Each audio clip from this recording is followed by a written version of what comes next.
Bismillahir Rahmanir Rahim. Rabbi yassir wa la tu'assir wa tammim bil khair. Rabbi shrah li sadri wa yassir li amri wahlul 'uqdatam min lisani yafqahu qawli. Assalamu alaikum and welcome to session 4 of the Quranic Arabic study group. Inshallah, today we will do a quick revision of last week's Surah Al-Ikhlas, which was chapter 112 of the Quran. And then we'll spend some time on Surah Al-Masadd, which is chapter 111 of the Quran. So,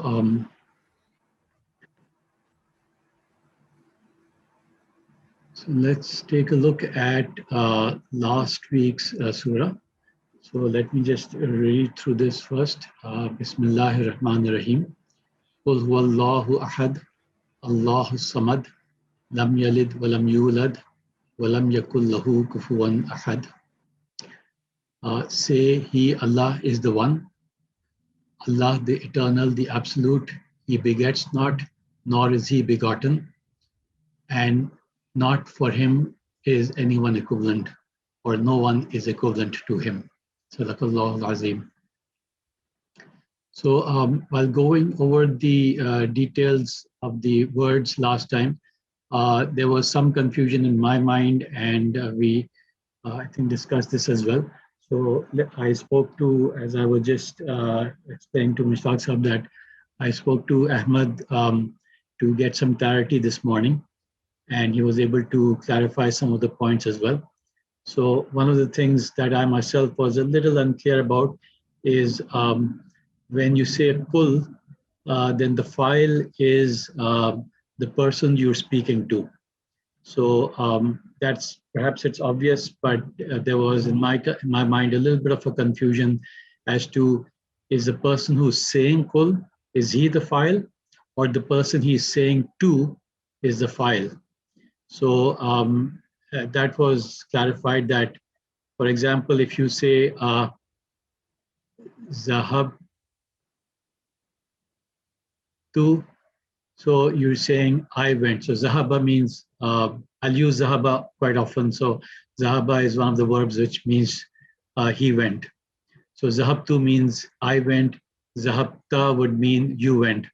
So if I say zahabta, that means you went, then the file would be you, the person that I'm speaking to, not the person who's speaking. That may be kind of obvious to you, but I was personally a little confused about it. But I think now it's clear to me that the person who's saying it is not the file, but the person who's being spoken to is the file.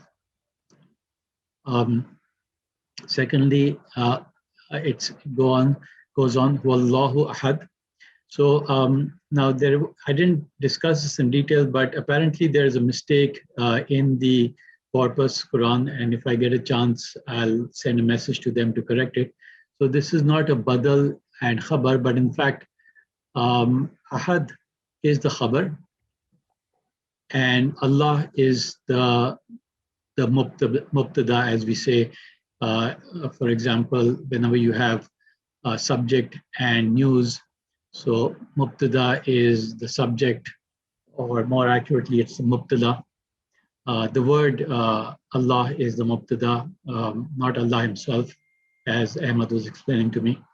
And ahad is the khabar.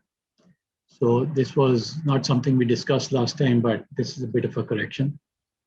And we can come back to this if there's any confusion. And the next verse was Allahu samad. So the confusion that I had was that normally when the khabar is supposed to be in the common noun, but here it is appearing as a proper noun. So if I look at, let's see if I have it over here. So if I look at, for example, the nominal sentence, this is from Arif Saab's slides. So Al-Masjidu Wasi'un is the typical example, which means that the mosque is wide. So Al-Masjid is the mubtada, the subject, and Wasi'un is the khabar. So it says over here the predicate which is the news over here, the predicate, is generally a common noun. Okay, but here the term used is generally. So this is quite accurate. And if you're saying the mosque is wide, so you would simply say wasi'un khabar would be as a common noun. But in this case, if you notice, it's a little different because we are saying Allah is the absolute or is the eternal. So in this case, we're not saying Allah is absolute, but we're saying Allah is the absolute. We're not saying Allah is eternal, but we're saying Allah is the eternal. And that is why the khabar can be, it's perfectly fine as an Arabic sentence. And obviously it's correct, it has to be correct because it's part of the Quran. Here the khabar is in the proper noun. Okay, so I hope that clarifies any questions, any thoughts that we had last time. If there is, we can discuss it a little bit more right now, or we can come back to it later on.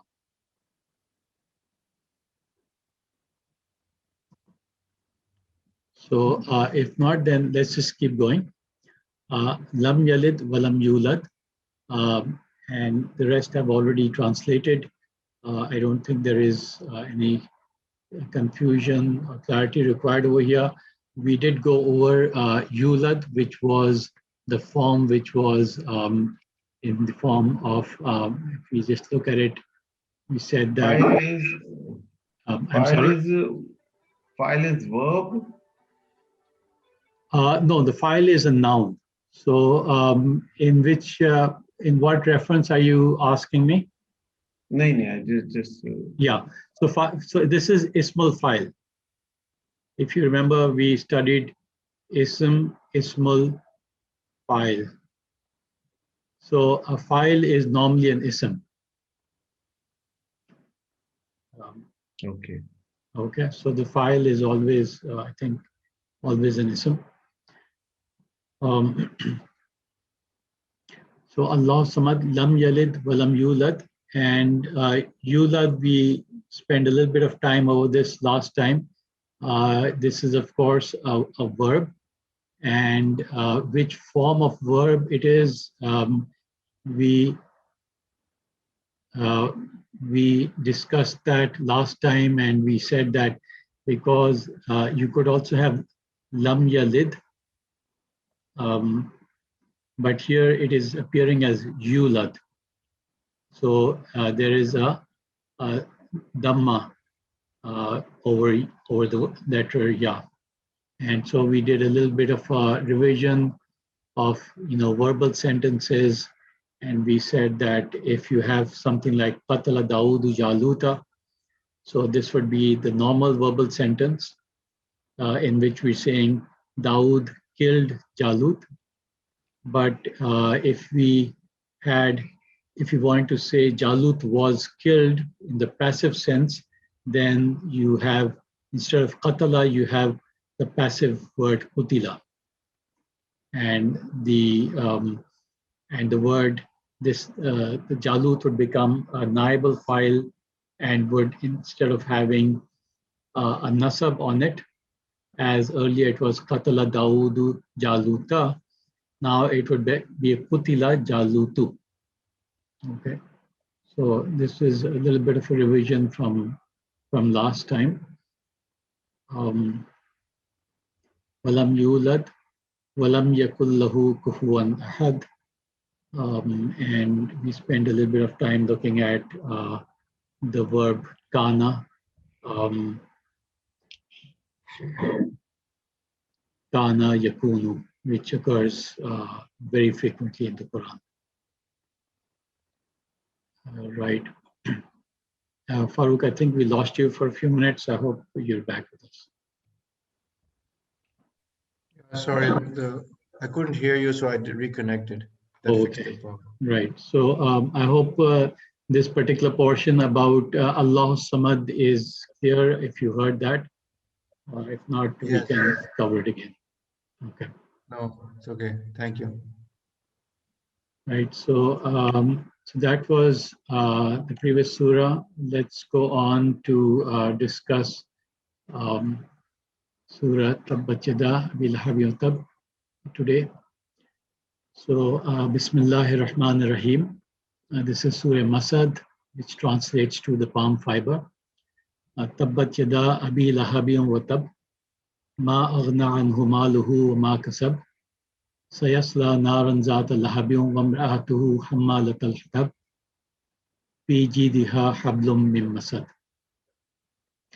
And the translation is, perish the hands of Abu Lahab, and he be perished, and he perish. Not will avail him his wealth and what he earned. He will be burnt in a fire of blazing flames, and his wife the carrier of firewood. In her neck will be a rope of palm fiber. Sadaqallahu al-Azim. So let's do the word by word translation. So first of all, we have Tabbat Yada. So if you look at the word Tabbat, it occurs just 4 times in the Quran, and the root is Te Bebe or Ta Baba, as you would say it in Arabic. And Tabba simply means perish. Okay, and here it is occurring as a form 1 verb, Tabba, and it also occurs as a verbal noun, Tatbi, but I won't go into this. Also once as Tabab. But here in both of these cases, Tabbat Yada Abi Lahabin wa Tab, it occurs as the form 1 verb, which means to perish. However, if you notice that the form is a little different, here it is Tabbat Yada Abi Lahabin, and here it is Watab. So we might want to ask ourselves, what is the difference between these two? And would anyone like to sort of guess why is this Tabbat and why is this Watab? Why is this slightly different from this? Because of, first of all, there is wa is there, no? And Okay, but here it is only saying Tabba, Watab, and here it is saying Tabbat. So there's an extra ta over here.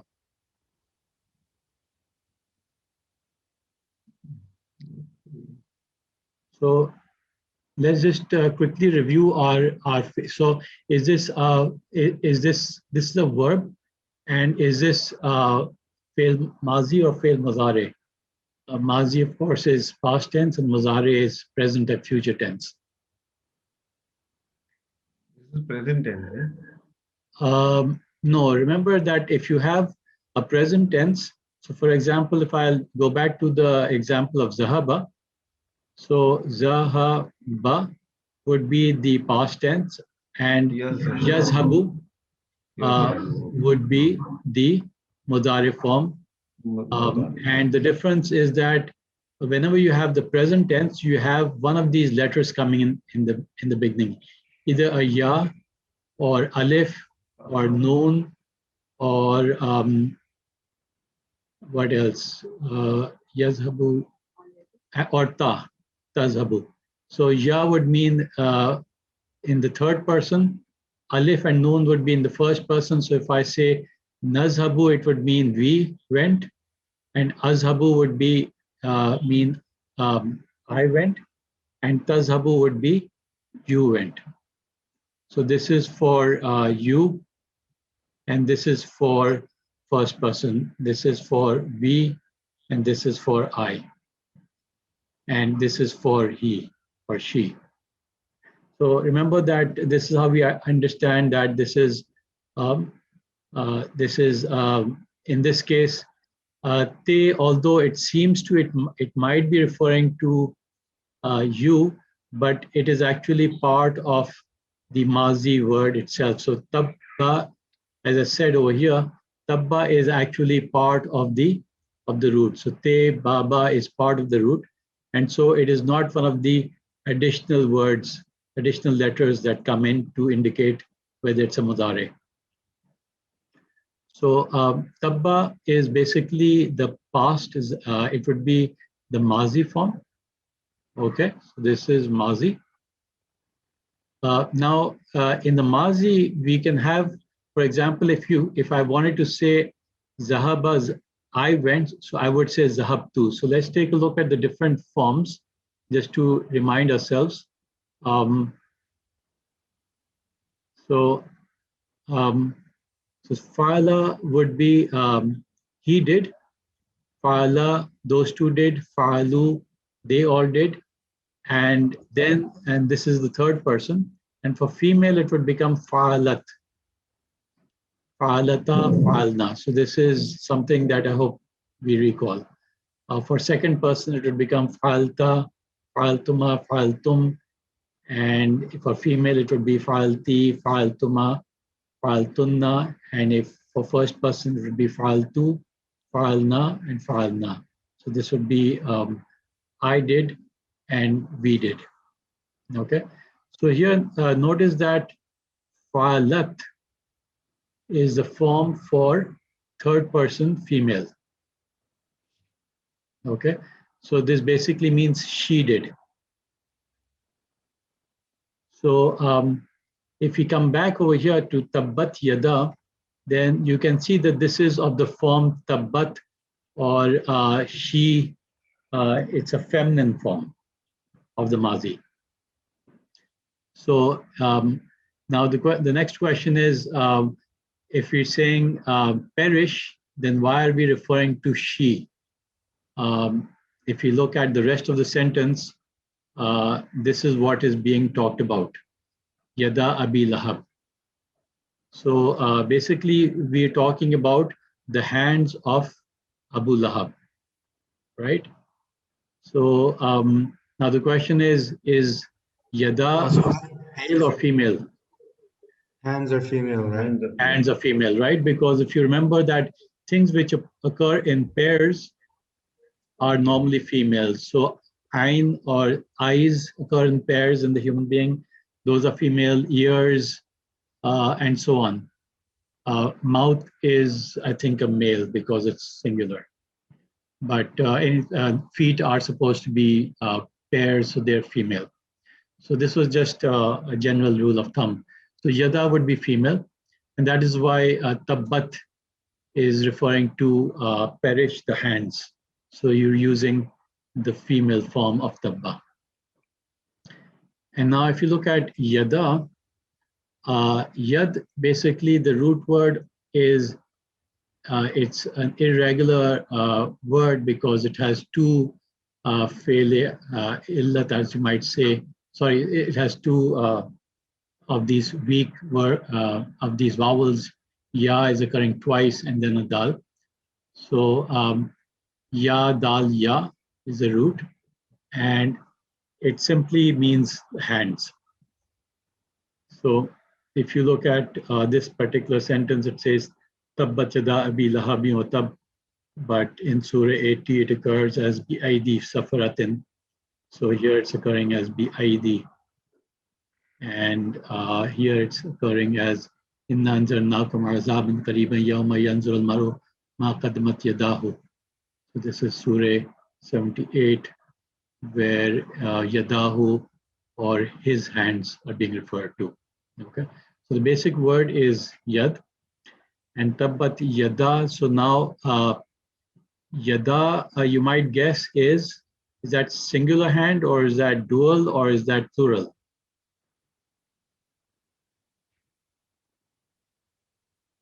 If you remember, if you look at a noun, you normally add an alif if you want to convert it into dual. So this is two hands. Okay, so this is the dual form of yad. So tabbat yada, perish the hands. Now the next question is, if you normally think about ab,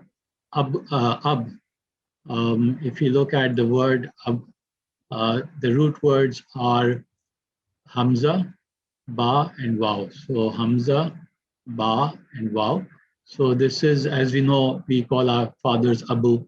So it occurs 117 times in the Quran and 64 times as the noun Abba.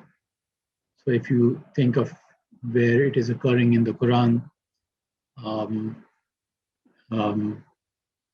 so this is, for example, here we're saying Tabbat yada Abi Lahab Tab, and then in Surah 80 it says wa ummihi wa abi. So you might recognize this as well. So now, if it's supposed to be Abba, then the question is, why is it Abi Lahab? Why is it not Abu Lahab?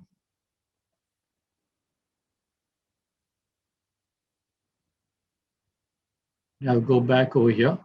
This gives you a hint as well. Why do you think this is Abi Lahab?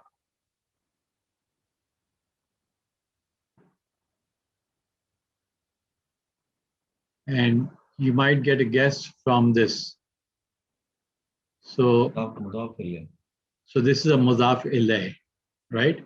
So if you remember the Mudaf Ilayh, if you say Kitabullahi,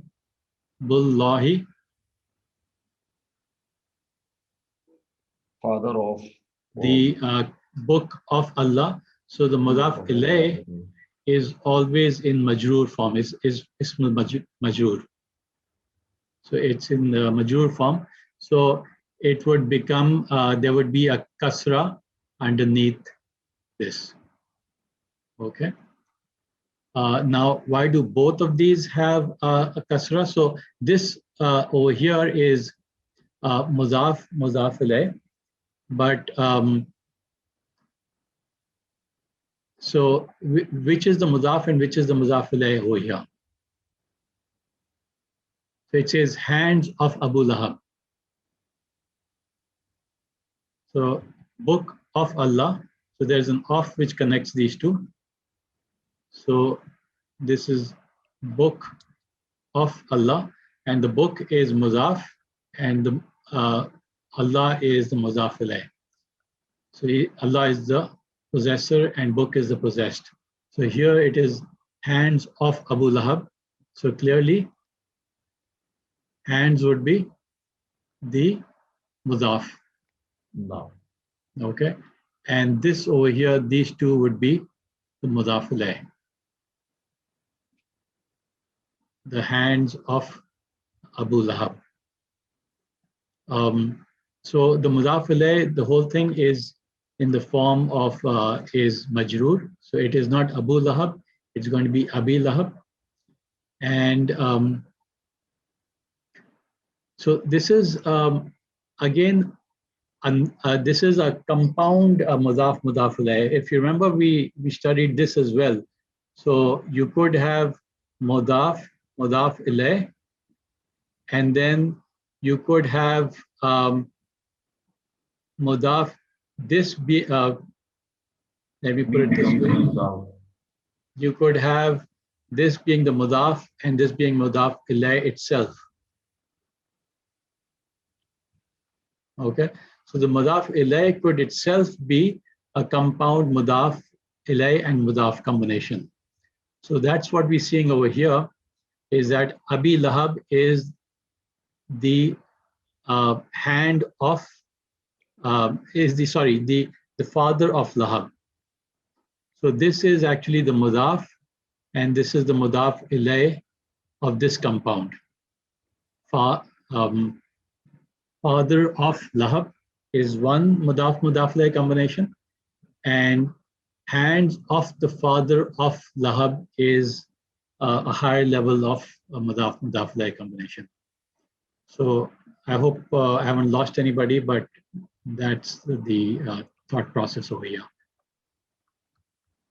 I hope that's, we can be following that. Okay. So Tabbat yada Abi Lahab Watab. And this we've already covered. Watab simply means perish, and he perish.